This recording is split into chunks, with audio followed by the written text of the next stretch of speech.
పైన పైన second floor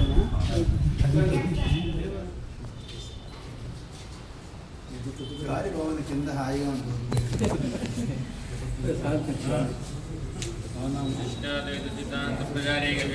శ్రీమన్నారాయణాచార్య స్వామి నిత్యమంగళం మంగళదాసన్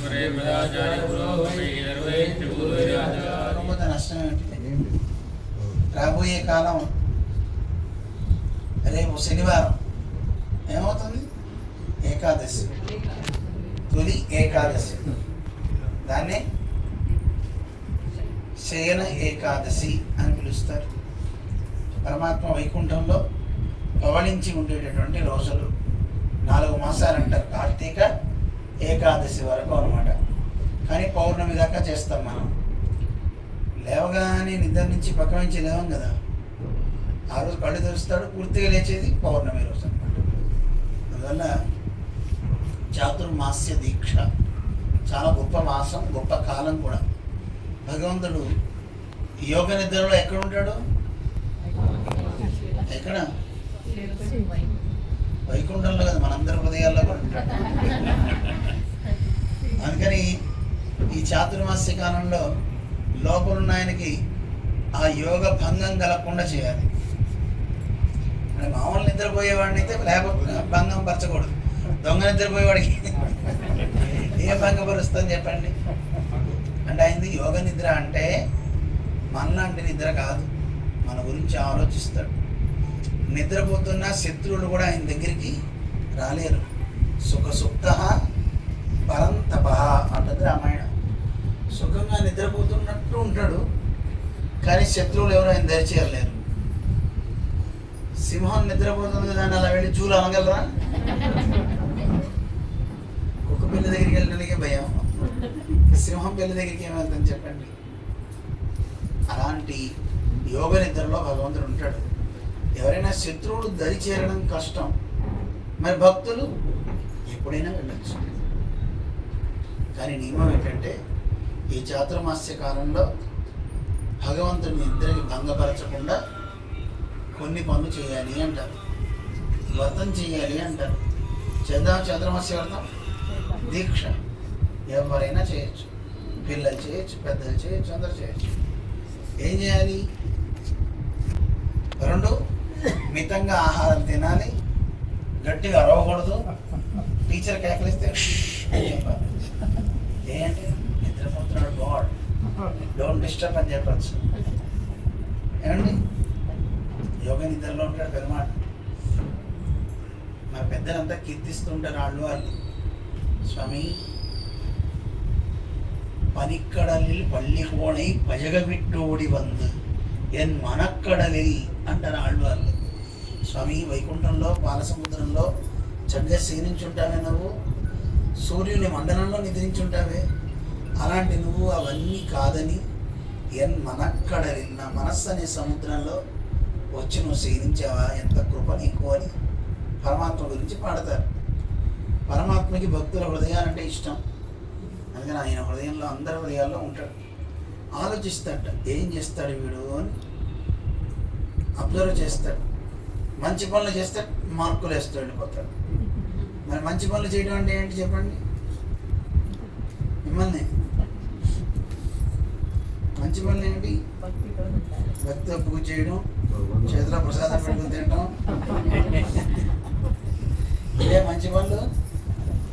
అవి ఒకటి, తోటి వాడికి సహాయపడడం, ఎవరి మీద శత్రుత్వం పెట్టుకోకుండా ఉండడం. మనకి శత్రువులు ఉన్నారా లేరా? ఒక ఆవిడ ఉందండి, నేను అసలు ఎవరితో శత్రుత్వం పెట్టుకోనండి, ఇలాంటి అమ్మాయి. అసలు ఎవరు శత్రువులు లేరండి. నేను అన్నాను, మరి మీ అత్తగారంటే ఇష్టం అన్నా. అసలు ఆవిడంటేనే నాకు ఇష్టం. నా శత్రువులు ఉన్నారా లేరు చెప్పండి. అత్త అంటే పడదు, మామ అంటే పడదు, భర్త అంటే పడదు, పిల్లలంటే పడదు, అన్నదమ్ములు అంటే పడరు. ఈ రోజున ఇప్పుడు చూస్తున్నాం కదా, ఎవరికి వాళ్ళే ఏమో తీరే అన్నట్టుగా అందరూ మొదట్లో బాగానే ఉంటారు. ఎందుకో 2 రోజులు అవగానే వాళ్ళ మధ్య బాండింగ్ దెబ్బతింటుందో ఏమో తెలియదు. అలా మామిడాకులు కాస్త విడాకులు అయిపోతుంది. ఇలా పెళ్ళిళ్ళు అలా పెటాకులు. ఏంటి అవ్వచ్చునా చెప్పండి? అన్నదమ్ముల మధ్య ప్రేమలు ఉంటున్నాయా? సో మా తమ్ముడు అంటే ఎంత ప్రాణం అండి అంటాడు. పెళ్ళి అయిన తర్వాత చూడాలి. వీసం అంత ఆస్తి కూడా పోనేవాడు. అవసరమైతే వాడు నేనా అంతే సంగతి. ఇలా తయారవడం మంచిదా? లోకంలో చూస్తాం మంచి అనేదానికి తావు లేదు, ప్రేమ అనేదానికి చోటు లేదు ఎక్కడ కూడాను. ఎవరి మధ్య చూసినా వైషమ్యాలు, అనేక రకాలైనటువంటి విభేదాలు ఇవి సంతరించుకుంటున్నాయి. ఇలాంటి కాలంలో ఎవరైనా ఒక మంచి మనిషిని చూపించాలా వద్దా? ఎవరలాంటి మంచి మనిషి చెప్పండి? ఎవరిని చూపిద్దాం? ఇలా ఉండాలిరా అని చూపించాలి కదా. ఎవరిని చూపించాలి? 100 మార్కుల అమ్మాయికి శ్రీరాముడిని చూపించాలి. ఎవరిని చూపించాలి? ఎందుకు రాముడిని చూపించాలి? నాన్నగారితో ఎలా ఉండాలో చూపిస్తాడు. నాన్న దగ్గరికి వెళ్ళేటప్పుడు 2 చేతులు జోడిస్తూ నాన్నగారు అని వెళ్తాడట. మనం డాడీ చెప్పు డాడీ, డాడీ అంటావా? అనవా? అసలు పిల్లవా? అస్సలు నాన్న అని కూడా అనవా? అంటావా? అంటే ఈ రోజుల్లో నాన్నని పిలిచేవాడు ఎవడో మంచోడు దొరికాడు. ఎక్కడ చూసిన డాడీ మమ్మీ అంతే కదా. ఇలాంటి బతుకులు అయిపోయినాయి. కానీ తండ్రి దగ్గరికి వెళ్ళేటప్పుడు ఎన్నిసార్లు పిలిచినా నాన్న పిల్లవాడు దశరథుడు తిరిగి వస్తుంటే దశరథుడు రాముడు పిలిచేవాడు. చిన్న పిల్లవాడు కదా, అందంగా ఉండేవాడు రాముడు. ఆ నడిచి వచ్చేటప్పుడు నమస్కారం భంగిమతో ఎన్నిసార్లు అయినా సరే నమస్కారం పెడితే వచ్చి సాష్టాంగ పడి నాన్నగారు అనేవాట దశరథుడి దగ్గర రాముడు. చాలా ఆనందం వేసి అబ్బాయి ఏం లేదురా నాన్న ముద్దొస్తున్నారా అని కాసేపు ముద్దని సరిపోనా అన్న అనేవాడు. రాముడు సరే నాన్నగారు అని అన్నం పెట్టి వెనక్కి వెళ్తుంటే మళ్ళీ అక్కడ దాకా వెళ్ళగానే మనస్సు సాగేది. రామా అని పిలిస్తే మళ్ళీ నమస్కారం చేస్తే నాన్నగారు మంచివాడు. పిల్లలు అలా వస్తే రాముడికి పండి ఎంత బాగుంటుంది, ఎంత ముద్దుగా ఉంటుంది. అన్నిసార్లు పిలిస్తే నేను రాను అన్నాడు అనుకోండి కదా. ఎన్నిసార్లు పిలిచినా వినయం అనేది తగ్గకుండా, నా కాళ్ళ నొప్పులు పుడుతున్నాయి నేను రాను అనకుండా రావడం అనేది గొప్పతనం కదండి. దానికే మర్యాద అంటారు. అందుకే రాముని మర్యాద పురుషోత్తముడు అంటారు. ఈ రోజుల్లో మనం చూడటంలా తల్లి దగ్గర కావచ్చు, తండ్రి దగ్గర కావచ్చు, గురువు దగ్గర కావచ్చు, స్నేహితుల దగ్గర, భార్య దగ్గర, సోదరుల దగ్గర, శత్రువు దగ్గర ఎలా ఉండాలో చూపించిన వాడెవడు? శ్రీరామచంద్రుడు. అందుకే రాముడే మనందరికీ ఆదర్శం. అందుకే ఈ చాతుర్మాస్యం అందరం రామనామాన్ని చెప్తూ అందరి మధ్య రాముడిని తీసుకుని రావడం మంచిదా కాదా? అందుకే మన జీయస్వామి వారు అయోధ్యలో ఉండే రామ ప్రజలలా ఉండాలి మనందరం అని పిలుపునిస్తున్నారు. అయోధ్యలో ఉండే ప్రజలు ఎలా ఉంటారు? ఒకళ్ళ మధ్య ఒకళ్ళకి శత్రుత్వాలు ఉండవు, పక్కనే కూర్చుంటారు, గుసగుసలాడుతుంటారు. చూడవేది ఇలా మాట్లాడుకుంటుంటారు. ఇలాంటివి ఉండకూడదు. ఎవరి పట్లైనా మంచి భావన ఉండాలి, ప్రేమ భావన ఉండాలి. ఇవి పెంపొందించాలి అంటే రామరాజ్యంలో ప్రజల్లా ఉండాలి. ఆశ్చర్యం వేస్తుంది, ఎందుకు రామరాజ్యంలో ఉండే వాళ్ళకి అంత ప్రేమలు అంటే రామరాజ్యంలో ఎవరికి ఎవరు కనపడట. అర్థమవుతుందా? ఇప్పుడు ఈవిడి నీకెవరు? అత్తయ్య. కానీ అలా కనపడట. ఈవిడిని చూసినా రాముడు కనపడతాడు, రాముడిని చూసినా రాముడు కనపడతాడు. రాముడిని చూస్తే నువ్వేం చేస్తావు? నువ్వురా చూసారా? మరి ఆయన చూస్తే నమస్కారం చేస్తావా? చేయబుద్ధి కాదు కదా. కానీ రామరాజ్యంలో ప్రజలందరికీ ఎవరిని చూసినా వాళ్ళకి రాముడే కనపడేవాట. అంటే అర్థం ఏంటి? అందరూ నీతిమంతులు అని అర్థం. మనందరం హనుమంతులు. అందరూ నీతిమంతులే, అందరూ మంచి వాళ్ళే. అందుకని రామరాజ్యంలో అంత నీతి కలిగిన వాడిని చూస్తే ఎవరికైనా ప్రేమ కలుగుతుందండి. ఇప్పుడు చూడండి, మనం కూడా మంచివాడమా కదా చెప్పండి. ఎంతవరకు మంచివాడో తెలుసు అప్పుడు తెలుస్తాం. కరెక్ట్. పక్కవాడిని చూసి వాడిని చూసేసి ఇందాక ఒక గుడి దగ్గర నన్ను దొబ్బుతావే అంత కావడం నాకు అర్థం కాదు. ఏంటమ్మా ఈ భాష అంటే దొబ్బడం అంటే తొయ్యడం అని అర్థం. ఒకళ్ళొకళ్ళు తోసుకొని ఒకళ్ళొకళ్ళు గిల్లుకొని ముసలి వాళ్ళని కూడా నెట్టేస్తారు. చిన్న పిల్లలు ఉన్నా సరే చూడరు వాళ్ళని. ఏంటంటే నాకు వచ్చిందా లేదా ప్రసాదం, మంచిదేనా అది చెప్పండి. అందుకని రామమేవానుపశ్యంత, అదే రామరాజ్యంలో ఉండే వాళ్ళు అయితే ఏం చేస్తారు తెలుసా? ఓన్లీ చిన్నపిల్లలు వాడు తీసుకుంటారు, మనం ఆగుదాం, వాడు బాగుపడితే చాలు కదా అనుకోవాలి కదా. అనుకుంటామా లేదా మనం చెప్పండి? వాళ్ళు అలా అనుకునేవాళ్ళ. అందుకే నాభ్యహింసం పరస్పరం, ఒకళ్ళొకళ్ళు హింసించుకోరట, ఎవరికి వాడు మంచిగానే ఉంటారు. ఇది రామరాజ్య ప్రజల యొక్క నిష్ట. అలాంటిది మనకు కూడా ఏర్పడాలా వద్దా? మన కాలనీలో మన ప్రాంతంలో ఏర్పడాలా వద్దా? ఏర్పడాలి. అందుకే మీ అందరికీ ఒక చిన్న కార్యక్రమాన్ని ఇస్తున్నాం, చేస్తారా? మన జిఎస్ స్వామి అందించారు. అయితే మేము స్వామివారి 70వ పుట్టినరోజు కోసం వచ్చాం. మన చిరంజీవి స్వామికి రేపు దీపావళికి ఎన్నేళ్ళు వస్తున్నాయి? 70లా కనపడతారండి. 70 అంటే అమ్మో 70 అనిపిస్తుంది, కానీ అలా ఉండరు. కానీ 70 ఏళ్ళ పండగ వైభవంగా చేయాలి అని. అయితే వారికి ఇష్టమైన మంచి పనులు చేద్దామని ఒక ఆలోచన. వారికి కేకులు కొయ్యటాలు అని దీపాలు ఏర్పడాలి అలవాటు లేవు. అందుకని వారికి మంచి కార్యక్రమం ఏదైనా చేయాలి అని మేము వారిని ప్రార్థన చేసుకుంటే, మాకేముంది మా పిల్లలంతా బాగుంటే చాలు అని స్వామి కోరారు. అదేమిటి అంటే అందరూ రామరాజ్యంలో ఉండే రామచంద్రుల్లానే అందరూ తయారవ్వాలి అని వారి కోరిక. అందుకని ఒక కార్యక్రమాన్ని ఇచ్చారు గురువుగారు, మీకు చెప్పిపోదామని వచ్చారు. నాకు ఏది లోపల ఆగదండి, ఏది తెలిసినా అందరికి ఓదడం అలవాటు. అందుకే మీకు కూడా చెప్దామని వచ్చాను. ఏమండి 2 కార్యక్రమాలు చేద్దాం. ఎన్ని కార్యక్రమాలు? 2. ఎప్పటి నుంచి చేస్తాం? గురువు గారి కోసం కనుక గురు పౌర్ణమి నుంచి చేస్తాం. ఎప్పటి నుంచి? గురు పౌర్ణమి నుంచి మనం ఆరంభం చేసుకుని ఒకటి సత్సంగాలు చేయాలి. ఏం చేయాలి? సత్సంగాలు. మీకు మన రామాలయంలో పెద్ద గోష్ఠి ఉంది. ఈ గోష్ఠిలో 100 మంది ఉంటారు సభ్యులు. 100 మందిలో కనీసం 25 మంది అనుకున్నాం. ఈ 25 మంది స్ప్లిట్ అవ్వండి. మేము 10 కూడా లేరా అవుతారు దీనికి? 25 మంది విడిపోదాం. విడిపోవడం అంటే శత్రుత్వంతో కాదు. రోజు సాయంత్రం 6 గంటలకు ఒకరింట్లో విష్ణు సహస్రనామం. ఒకరే వెళ్ళి చేయకండి. ఇప్పుడు ఈ అపార్ట్మెంట్కి వచ్చాం అనుకోండి, ఒకరు మిగతా వాళ్ళందరినీ పిలుచుకుంటారు.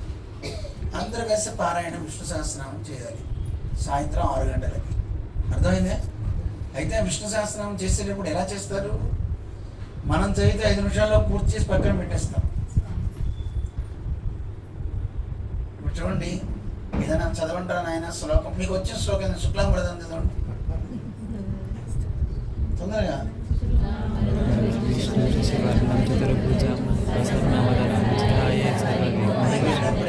చూసారా? మామూలుగా స్వామివారు ఎలా చదువుతారు? శుక్లాంబరధరం విష్ణుం శశివర్ణం చతుర్భుజం ప్రసన్నవదనం ధ్యాయేత్ సర్వవిఘ్నోపశాంతయే. ఎన్ని ఒత్తులో అన్ని పెట్టారా లేదా? గాలి తీసుకోవడం మొదలటం ఇది ఒక ప్రాణాయామం. చాలా రోగాలు తగ్గిపోతాయి. విష్ణు సహస్రనామం చాలా గొప్పది. ఇలా చదివితే సకల దారిద్ర్యాలు ఆ ఇంటి నుంచి పారిపోతాయి. అర్థమవుతుందా? ఇంటి నుంచే కదా, ఒంటి నుంచి కూడా పారిపోతాయి. ఆయుర్వేద శాస్త్రంలో మీరు కావాలంటే చూడండి, ఏ మందులైనా తయారు చేసేటప్పుడు విష్ణు సహస్రనామంతో మూలమనేవారు. ప్రసూతి అని పూర్వకాలంలో పిల్లలకి, ఇప్పుడు హాస్పిటల్లో డెలివరీ చేస్తున్నాం, పూర్వకాలంలో ఇళ్లలోనే ప్రసూతి గృహం అని ఉండేది. సూతికా గృహం అంటారు. ఆ సూతికా గృహం దగ్గర పిల్లలు పుట్టే సమయంలో కొన్ని రకాల భూతాలు ఉండేటవి. అవి శిశువుని తినడానికి వస్తాయట. అవి రాకుండా ఉండడానికి ఇళ్లల్లో హోమం చేసేవారు. ఆవు పిడకలు ఇవన్నిటితో హోమం, నిత్యాగ్నిహోత్రాలు ఉండేవి. ఉండి దాంతోపాటు తవుడు, తెల్ల ఆవాలు. ఎందుకంటే మంత్రంతో చేయకూడదు కదా, వాళ్ళకి అప్పుడు సూతకం వస్తుంది కదా. అందుకని తవుడు, తెల్ల ఆవాలు, ఆవు పిడకలు, ఆవు నెయ్యి, ఇదొక ఔషధం. ఆ గాలికి, ఆ లోపల ఉండే ఆ పొగకి భూత ప్రేతాలన్నీ పారిపోతాయి. ఇలా ఉదయం సాయంత్రం ఒకసారి అలా వేసేవారు పూర్వం. ఇప్పుడు పొగ లేదు, గిగా లేదు. పైగా దాంతోపాటు అక్కడ దానికి చెప్పారు, అది ఉన్నా లేకపోతే విష్ణు సహస్రనామం అనవచ్ఛిన్నంగా సాగాలి, అవిచ్ఛిన్నంగా సాగాలి అని చెప్పేస్తారు. ఇప్పుడు ఇల్లు కట్టారు, వాస్తు దోషాలు ఉన్నాయేమోనని ఒక పంతులు కనిపిస్తే డోర్ ఇటు ఉండకూడదు, అటు ఉండాలంటే ఇది కొట్టట్టు పెడతాడు. ఇంకో ఆయన చెట్టు ఉండకూడదు, ఇటు పెట్టాలంటాడు. ఇంకో ఆయన వచ్చేసి ఇటు డోరే ఉండకూడదు, అవతల పక్క ఉండాలంటాడు. మరి సార్ మెట్లు లేవంటే నిచ్చినేసుకురా అంటున్నాడు. కొత్త వాస్తులు అలా తయారైనాయి. డాక్టర్ గారు బాగున్నారా? సోమవారిలో ఉన్నారు. మా సూరపాండి గారు డాక్టర్ గారు మంచి ఆయన. మీది ఇక్కడేనా? అర్థమైందండి అందరికీ? అందుకని ఇలా చెప్పేవాళ్ళు కూడా చాలామంది ఉన్నారు. అందుకని ఇవన్నీ అవసరంలా. వాస్తు దోషాలైనా ఏ దోషాలైనా పోవాలంటే ఇలా ఇంతమందిని పిలుచుకొని కాస్త భగవన్నామ సంకీర్తన చేశారనుకోండి, ఇందాక రామనామం చేశాం కదా, అన్నీ పోతాయి. అలాగే విష్ణు సహస్రనామం చాలా చాలా ప్రధానమైనది. వాటికి ఉన్న శక్తి అలాంటిది. మహాభారత సారత్వాత్, మహాభారతానికి సారమతి.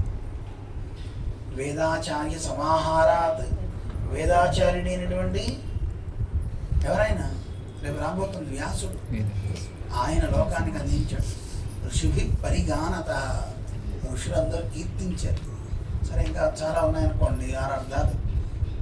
అంత గొప్ప పౌష్కల్యం కలిగిందనమాట శ్రీకృష్ణ సహస్రనామ స్తోత్రం. అలాంటి స్తోత్రం అందరం కలిసి పారాయణం చేయాలి. ఎప్పటి నుంచి? గురు పౌర్ణమి నుంచి రోజుకొక చోట. మన హాస్పిటల్లో కూడా ఒక రోజు చేయాలి. ఇలా 90 రోజుల పాటు ఆశ్వీజ పౌర్ణమి దాకా. ఎప్పుడు దాకా? ఆశ్వీజ పౌర్ణమి దాకా అన్ని చోట్లకి అందరూ వెళ్ళండి.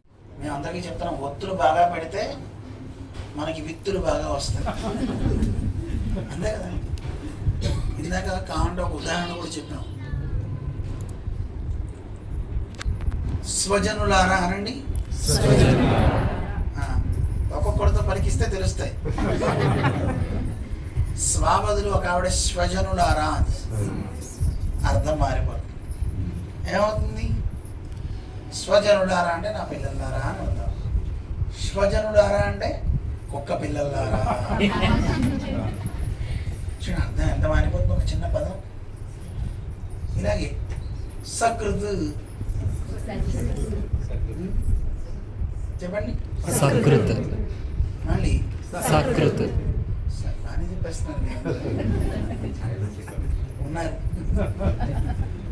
కానీ సాబదులు ఎవరైనా కనుక సకృత్ అన్నారు అనుకోండి, సకృత్ అంటే ఒక్కసారి అని అర్థం, సకృత్ అంటే పేడ అని అర్థం. అందుకని అర్థం మారిపోతుంది. అర్థం మారకుండా ఉండాలి. అందుకే గురువుగారు చదువుతుంటే ఆ రాగాన్ని వింటూ చదివితే మనకి దేవుడి మీద అనురాగం పెరుగుతుంది. దేవుడి మీద అనురాగం పెరగాలి వద్దా? అందుకని ఆ రాగం చదువుతూ మనం చదువుదాం, మనకి అనురాగం పెరుగుతుంది. ఆ రాగం వింటే మన రోగం కుదురుతుంది. ఏమండి? అందుకని గురువు గారు క్యాచెట్ పెట్టుకుని మనం విందాం, చదువుదాం. జిఎస్వామి చదివింది విన్నారు కదా, విష్ణు సహస్రనామం ఎంత శుద్ధంగా ఉంటుంది, చక్కగా ఉంటుంది. మొహమాటం లేకుండా 40 minutes ఉంటుంది. ఆ తర్వాత రోజు ఒక శ్రీ సూక్తి వినాలి. రోజు పంపిస్తూ ఉంటాం, మీకు వస్తాయి వాట్సాప్లో లింక్ వస్తుంది. ఆ లింక్ని క్లిక్ చేస్తే రోజు ఉపన్యాసం వినాలి. ఎంతసేపు వింటారు? ఇప్పుడు అందరికీ షార్ట్స్ కదండి, అందుకని 4 minutes ప్రవచనం. 4 minutes వినగలుగుతారా? అందుకని 4 నిమిషాలు ఒక మంచి మాట వస్తుంది. తర్వాత భక్తుల అనుభవాలు 2 నిమిషాలు ఉంటాయి. అయిన తర్వాత హారతి, ప్రసాద వితరణ, అంతే. ఏది తప్పినా ప్రసాదం తప్పదు. చివరిలో ప్రసాదం తీసుకుని బయలుదేరచ్చు అనమాట. ఇది కార్యక్రమం. ఏమంటారమ్మా? ఇలా మనం చేసుకుందాం. అయితే ఇదొక కార్యక్రమం. రెండో కార్యక్రమం శ్రీరామ హృదయం. ఏం పేరు? శ్రీరామ హృదయం. ఇందాక మీకు చెప్పాం కదా, జనాల్లో ప్రేమ భావాలు తగ్గిపోయినాయి. ఆ ప్రేమ భావం అంకురించాలంటే మనందరి హృదయాలు రామమయం కావాలి. ఏమవ్వాలి? రామమయం కావాలి. రాముని మదిలో చేరాలి మనందరం. అందుకే శ్రీరామ హృదయం తాకండి, రాముని మదిలో చేరండి అని ఒక చిన్న కార్యక్రమాన్ని మనం పెట్టాం. మన ఆచార్యులు మనకి అందిస్తున్నారు. మన ప్రాంతాలలో ఒక కలశాన్ని పెట్టుకోండి. దేవుడి దగ్గర కలశం పెడతారా పెట్టరా? మేము వచ్చేటప్పుడు కింద ఒక కలశం పెట్టారు పూర్ణకుంభం. ఏమిటది పూర్ణకుంభం అంటే? హార్ట్లీ వెల్కమ్ అంటారు కదండి. హృదయపూర్వకంగా మనం ఆహ్వానిస్తున్నాం. ఆయన చెప్పడానికి ప్రతీకగా మన హృదయాన్ని కలశంగా చూపిస్తున్నాం. ఏమండి? అలాగే దేవుడి యొక్క హృదయం అన్నమాట ఆ కలశం అంటే. రామ హృదయం అనే పేరుతో పెట్టుకుని శ్రీరామ రాసి దాంట్లో చక్కగా ఆ కలశాన్ని పట్టుకొని రాగి కానీ ఇత్తడి కానీ ఉండాలి. ఒక 1/2 లీటర్ నీరు పట్టేంత కలశం. దాంట్లో నీరే పెట్టుకోకర్లేదు, 1/2 లీటర్ పట్టాలి. ఆ కలశాన్ని ఊరేగింపు చేస్తూ ఒక్కొక్క గడపకి తాకించాలి. గడపకి తాకించడం అంటే వెళ్ళిపోయి గుమ్మంకి తాకించి వెళ్ళిపోకండి. గడపలో ఉండే వ్యక్తుల్ని తాకమనండి. రామ శ్రీరామ అంటూ తాకమనండి. రామనామని చెప్తూ ఊరేగింపులు చేస్తూ మనం చక్కగా చేయటం. రామనామంతో బియ్యపు గింజలు ఏరటం. చేయకూడదా? ఏమండి? హైదరాబాద్లో ఒక్కొక్క అపార్ట్మెంట్ దగ్గరికి రావండి, ఒకరోజు రండి. ఆ గడపలో ఉన్న వాళ్ళందరితో తాకించండి. అందరూ కలిసి బియ్యం ఏరండి. చక్కగా పారాయణం చేసుకోండి. సాయంత్రం విష్ణు సహస్రం అప్పుడైనా చేయొచ్చు కదా. ఇలాగా ఒకే కలశం ఈ పేట మొత్తానికి ఉండాలి. గ్రామాలయ దగ్గర పెట్టుకోండి. రోజుకు కొన్ని ప్రాంతాలు ఒక లైను, ఒక వీధి తిరగండి. ఆశ్వీజ పౌర్ణమి దాకా సమయం ఉంది. చేయకూడదా? ఇంటింటికి వెళ్ళాలి. బొట్టు పెట్టి మన జీర్స్వామి సప్తతి ఉత్సవాలకి రమ్మని చెప్పాలి. అర్థమవుతుందా? ఈ కలశాలన్నీ నవంబర్ 11వ తారీఖుకి చేరాలి. ఎప్పటికి రావాలి? నవంబర్ 11. 13వ తారీఖు ఈ కలశాలతో అక్కడ ఉండే పెరుమాళ్ళకు కూడా అభిషేకం లేదు. ఇంతమంది తాకిన కలశాలు దేవుడికి ఇష్టం. నేరుగా గాలి వచ్చి స్వామికి విసిరితే రాముడు అన్నట్టు అప్పో నాకొద్దు అన్నట్టు. చంద్రుడు వెన్నెలు వచ్చి రాముడికి అలా తాకితే చంద్రుడు వెన్నెలంత హాయిగా ఉంటుంది, నాకొద్దు పో అన్నట్టు. ఎందుకు అంటే నా సీతమ్మ నా పక్కన లేనప్పుడు నువ్వు వస్తే నాకు బాధైనా కదా. తాం స్పృష్ట్వా మాం అపి స్పృశ. ముందు సీతమ్మని తాకి తర్వాత నన్ను తాకు, అప్పుడు నాకు అది ఆనందం అన్నట్టు రాముడు. అర్థమైందా? అందువల్ల అటువంటి గొప్ప రామచంద్రుడు, అలాంటి గొప్ప హృదయం మనకి కావాలి. ఇంతమంది భక్తులు తాకిన కలశం అంటే ఆయనకి ఎంత ఇష్టం. మన జీయస్వామి వారు ఆ కలశం రామ హృదయం కాదు, మనందరి హృదయాలు కూడా రామ హృదయాలు అవ్వాలి అని వారు సంకల్పించారు. మనందరి హృదయాలు రామ హృదయాలు అవ్వాలా వద్దా? ఎవడు బాధపడినా తట్టుకోలేని హృదయం కావాలి మనది. అలాంటి పరమ పవిత్రమైన కార్యాన్ని మనకి జీయస్వామి అందిస్తున్నారు. మనం తాకేమో అంటే మన నుంచి అది ఒకసారి స్కాన్ చేసుకుంటుంది మనల్ని. చూడండి, ఇప్పుడు ఇళ్లలో దాని ఏమంటే బయోమెట్రిక్ అంటారా, చిన్న వేలు పెట్టేస్తే తెరుచుకుంటుంది. తెరుచుకుంటుందా? తెరుచుకోదా? అందరి ఇళ్ళు అలా కాదు కదా. ఇంకోటి కొన్ని స్కానర్స్ ఉన్నాయండి. ఎయిర్పోర్ట్ కానీ గట్రా కానీ వెళ్తే తలుపులు వేస్తుంటాయి కదా, మనం వెళ్తే డోర్ తెరుచుకుంటాం. సెన్సార్. అలాగా కలశం కూడా సెన్సారే. నువ్వు తాకకపోయినా అలా నువ్వు వెళ్తుంటే నిన్ను దాంట్లో అబ్జర్వ్ చేసుకుంటుంది, దానిలో విలీనం చేసుకుంటుంది ఆ శక్తి. తాకితే ఇంకెంత గొప్పదో మీరే ఆలోచించండి. రాముని కోసం అని భావించండి, రాముని హృదయాన్ని భావించండి. భావించి అందరు తాకండి. చేద్దాం ఇలాగా. రేపు ఈ కార్యక్రమం మీ అందరూ చేస్తారని, మీ అందరినీ కలపాలని ఈ కార్యక్రమం ఏర్పాటు చేశాం. మన దగ్గర కూడా యూత్ని, ఇలాంటి కుర్రవాళ్ళు ఎక్కడున్నారు, చిన్న చిన్న పిల్లలు ఉన్నారు ఇక్కడ కూడా. యూత్ అంటే 30 ఏళ్ల లోపు ఉండేవాళ్ళు ఎవరైతే ఉన్నారో వాళ్ళ పేర్లన్నీ మనతో కలిసి చేస్తాం అనుకున్న వాళ్ళ పేర్లు రాయండి. అంతకంటే పైన ఉన్నటువంటి 50 ఏళ్ళ వరకు ఉన్నవాడు మహాయూత్ వాళ్ళు కూడా ఎవరైనా మనతో సర్వీస్ చేస్తారంటే ఆడవాళ్ళు మగవాళ్ళ కింద విభాగాలు చేయండి. ఇంకా అంతకంటే పైన ఉన్నవాడు మహా యూత్. మా దగ్గర ఉన్నారు, కింద ఉన్నారు రాజు గారు, వాళ్ళు అశోక్ గారు, వీళ్ళంతా 70 ఏళ్ల వయసులో కూడా పరిగెత్తుతున్నారు. వాళ్ళు రిటైర్డ్ అయిపోయినా పరిగెత్తుతున్నారు. అలాంటి వాళ్ళు కూడా ఎవరైనా సర్వీస్ చేస్తా అంటే వాళ్ళు కూడా రావచ్చు. మనది ఏంటంటే 2 రకాల కార్యాలు. ఒకటి దైవాన్ని ఆరాధించడం, 2 ప్రకృతిలో ఉన్నటువంటి పర్యావరణాన్ని రక్షిస్తూ మాధవ సేవగా సర్వప్రాణి సేవ చేయాలి. అందుకే మనం మన జిఎస్ స్వామివారి తిరునక్షత్ర సందర్భంగా మన ఆశ్రమం చుట్టుపక్కలంతా మెడికల్ క్యాంప్స్ పెట్టాం. సుమారు ఒక 108 గ్రామాలు రేపు పౌర్ణమి నుంచి ఆరంభిస్తే వచ్చే స్వామివారి తిరునక్షత్రం అయ్యేదాకా క్యాంప్స్ పెట్టి మన మహిళా ఆరోగ్య సంక్షేమం వాళ్ళు 70,000 మహిళలకి ఉచిత పరీక్షలు చేస్తున్నారు. అంటే ఇప్పుడు ఈ మధ్య క్యాన్సర్ బాగా అందరికి వస్తుంది. మన వాళ్ళు 50 లక్షల మందికి ఇప్పటి వరకు మహిళలకి దాన్ని ఏమంటారు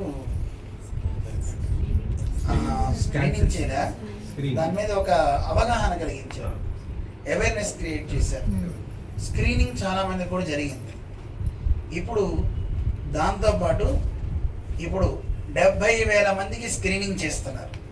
ఎంతమందికి? 70,000 మంది మహిళలకి స్క్రీనింగ్ చేస్తున్నారు. ఇది కార్యక్రమం. మా డాక్టర్ గారు కూడా చాలా చేస్తుంటారు మన దగ్గరికి.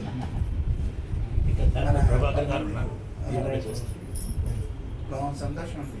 డాక్టర్ పద్మావతి కదా, డాక్టర్ పద్మావతి ఆయుర్వేదిక్ డాక్టర్.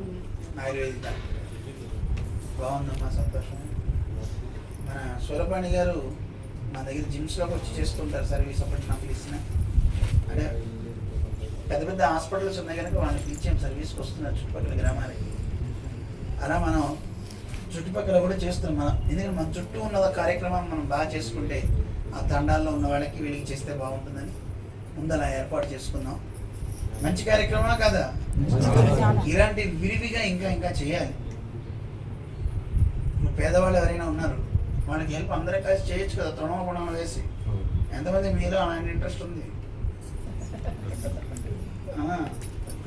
చక్కగా చేద్దాం, మంచి పని చేద్దాం. మా డాక్టర్ గారికి ఒక కేసు ఇచ్చాం, చేద్దాం, మనందరం కలిసి చేద్దాం. చేద్దామా? ఆయన 2 రకాలు చేస్తారు. అవసరమైతే పద్యము పాడతారు, అవసరమైతే పద్యము చేయిస్తారు. వైద్యం కూడా. అందువల్ల అందరం రెడీ అవుదామమ్మా. ఓకేనా? నువ్వు ఫోన్ చూపిస్తున్నావు టైం. అందరికి అవగాహన అయిందమ్మా? సరే, మేము బయలుదేరామా? మళ్ళీ ఒకసారి ఇక్కడ ఆలయంలో పెట్టుకుందాం కార్యక్రమం.